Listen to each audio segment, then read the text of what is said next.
however I deliver this information is completely separate from how my partner might receive it. I'm going to do the best I can to be kind and compassionate and listen to their wants and needs.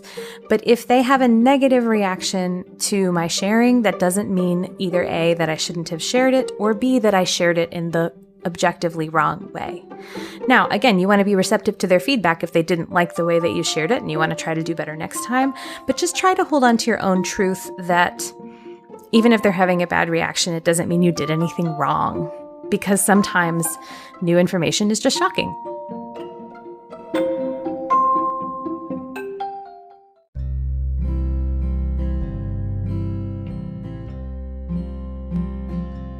Welcome to Making Polyamory Work. Hi, I'm Libby Sinback, and I want to thank you for joining me today.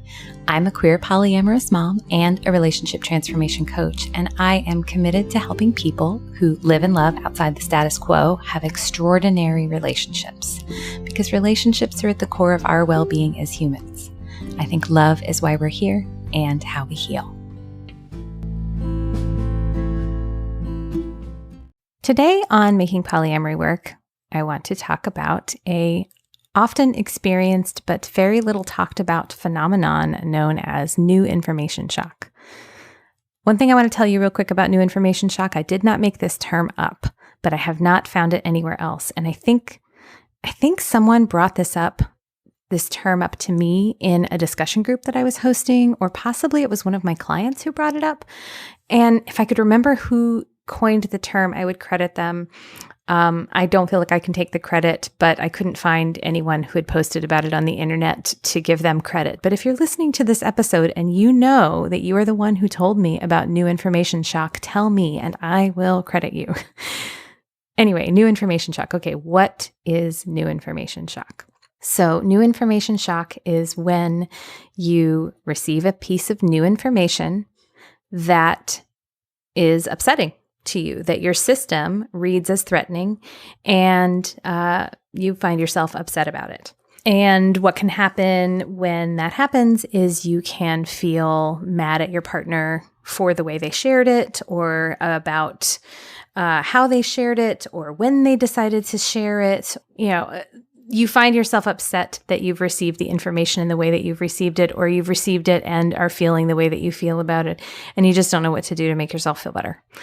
And meanwhile, your partner is left feeling like, oh my gosh, I'm bad for having shared this information, or upset my partner, and maybe I shouldn't have shared it, or maybe I should have shared it differently. And then you both end up feeling upset, not just about the thing that was shared, but also the way you both dealt with the sharing.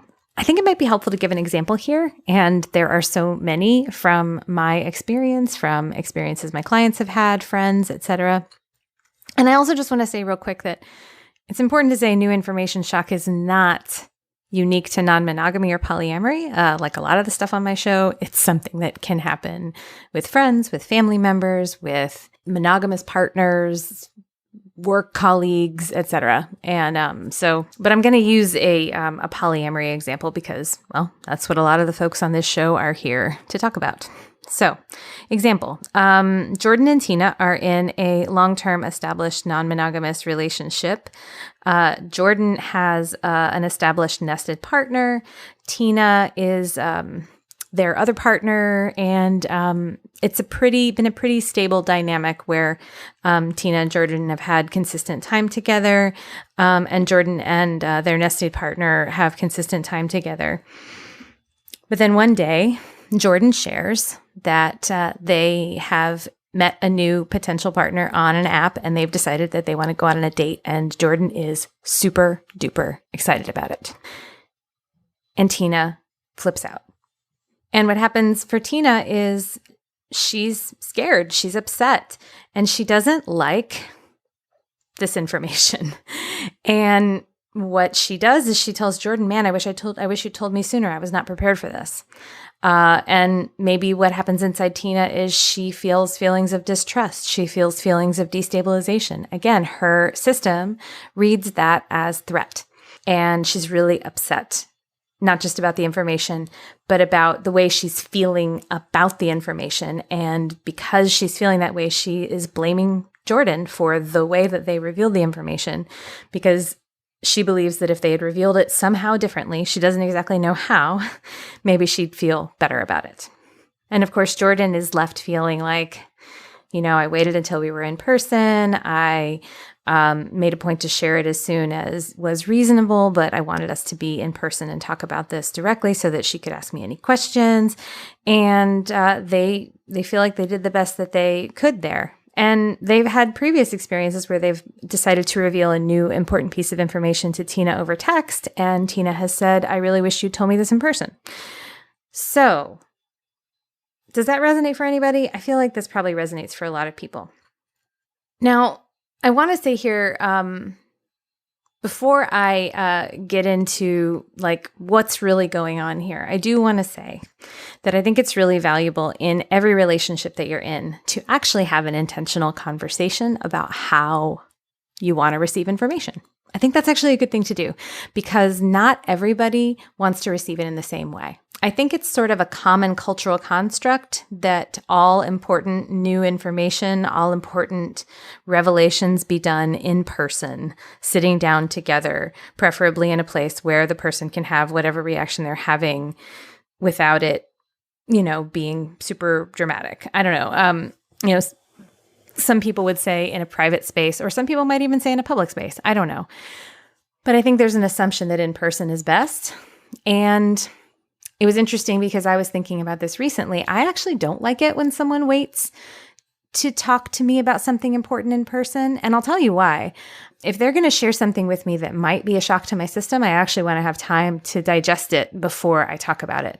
And I feel like if I'm talking about it with my person, in the moment that I'm hearing about it and they're, and we're in person together, there's sort of an expectation for me that I should have a particular response or be ready to respond right away, when really I might need to actually sit with it before I talk to them about it. But then I'm dealing with my emotions about it and we're in person or in, a real-time conversation about it. And I don't want to just have to say, okay, bye, see ya. So I don't want to have to cut off the interaction, but I need time to process. And I think a lot of people are like that. I think more people are like that than maybe even they allow themselves to be. And so I really recommend asking your person, hey, if I have difficult information for you that you might need time to process, do you want to be able to process it with me in real time? Or do you want to be able to process that without me and then talk about it after you've processed it? And of course, sometimes it can vary depending on what the information is too. But it's worthwhile, at least trying to have that conversation before you run into a situation like I'm describing. However, it's also important to say that there often isn't any way around new information shock. And here is why. So our brains are wired to scan for threat all the time. In fact, it's something like 4 times a second that our brain is scanning for threat. That's a lot. And when our system receives unexpected new information, the brain is looking for whether that's a threat or not. We have what's called a negativity bias. So we're more likely to read something new as threatening.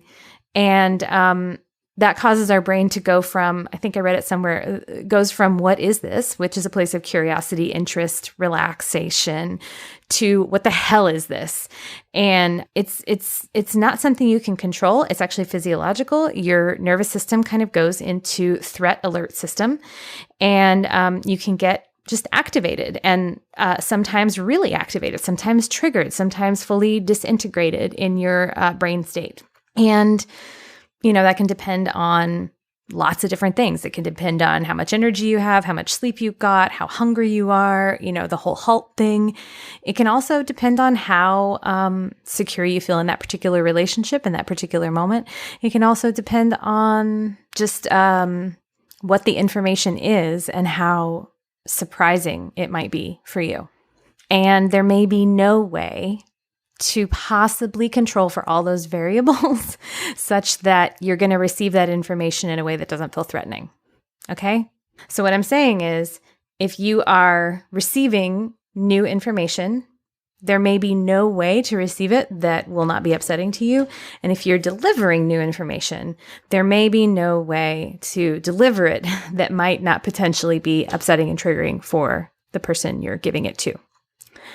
Now, that doesn't mean say fuck it and just like trigger each other and have a big old fight and just be like, well, there's no way around this. I guess we're going to be up till 4:00 in the morning processing this, because that super sucks. And I don't want you there. And I don't want you to feel like every time you're going to share new information, it's going to be a big mess, because what that does is it has a chilling effect on sharing information. You become more hesitant to do it. You might feel like you're walking on eggshells with your partner, and they may be feeling like if you're holding out on them that they can't trust you. So we don't want to be there. Instead, here is what I recommend. First, have a conversation about how you share new information. Like I said earlier, maybe listen to this podcast episode together and talk about how it is inevitable that at some point, one of you might have a piece of information that might be shocking and might feel threatening to the other. And maybe have a plan for how to be prepared for that with each other. And there are a couple of things that I have found really beneficial when you are giving and receiving new information. So for the person who is giving the information, what I really want you to do is ground yourself in your own good intentions. Ground yourself in your own belief that you're doing the best that you can, and that your partner or whomever you're speaking to may have a reaction that you would prefer them not to have.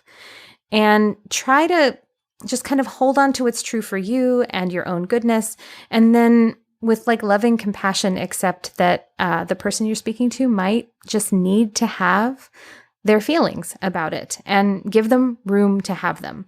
And this is basically boundary work. It's sort of protective boundary work, in that what you're doing is you're saying to yourself, however I deliver this information is completely separate from how my partner might receive it. I'm going to do the best I can to be kind and compassionate and listen to their wants and needs.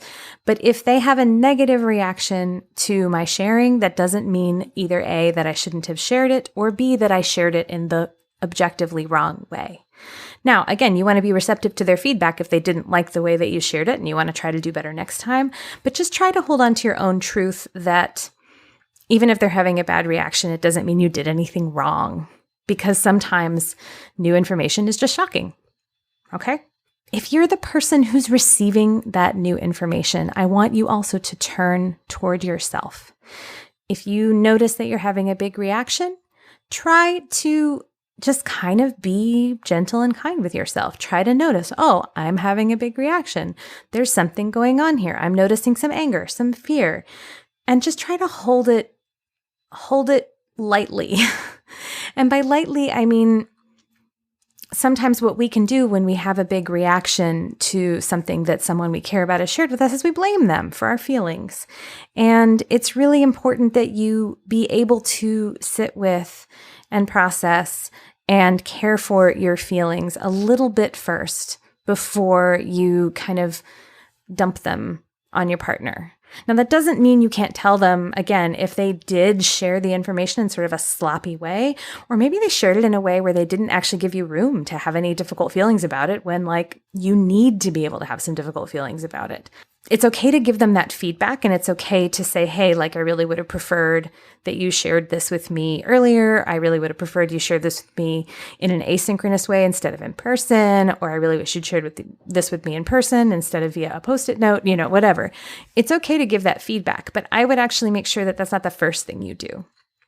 Instead, I would try to sit with your own reaction and just notice it. Just be an observer to it and try to understand it a little bit better. And as best you can, if you do have a reaction of, I need to go away and process, tell your partner. Say, hey, like, that was more than I was expecting. I'm noticing a lot's going on in here. I need to go be with myself for a little while, and I'm sorry. And so that's again, kind of taking a time out and taking a time out with communication so that, again, your partner can feel reassured that you're going to come back and process it later. I think this is really important work. And it's hard, especially if you're new to new information. Like if things have been relatively stable for a while and maybe one of the people in your relational ecosystem has a new person, or there's just a new phase in their life that they're going through. And so there's a lot more new information coming in, and all of that new information feels destabilizing. It may be a new practice for you to work through some of that together. And again, when you are in a place where there's a lot of new information coming in, and some of it might be changing how you see things, or changing how safe you feel, or changing how stable the relationship feels, it is important to work through some of that so that you can find a place of groundedness and security.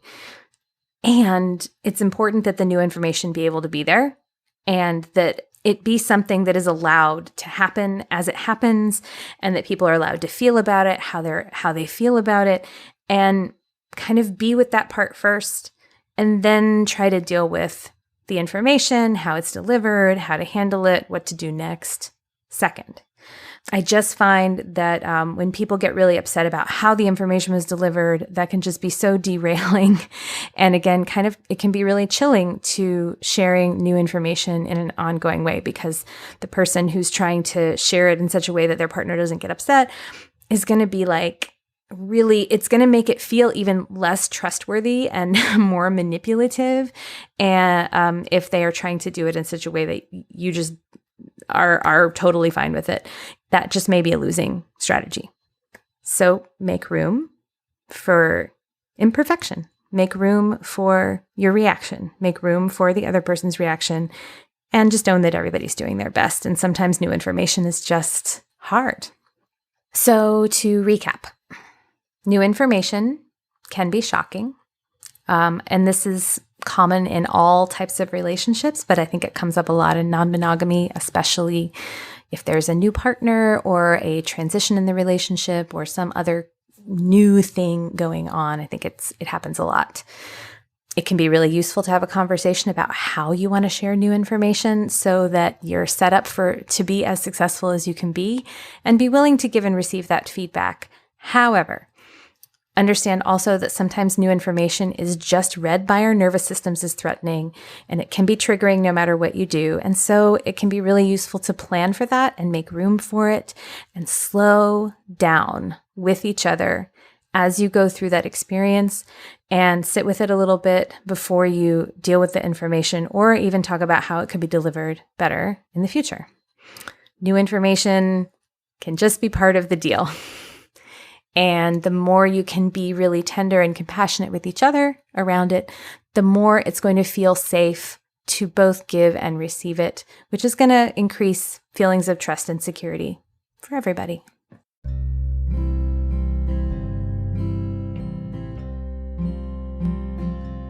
Thank you so much for joining me today. If you have any thoughts about what I've said or a question for the show, I would love to hear from you.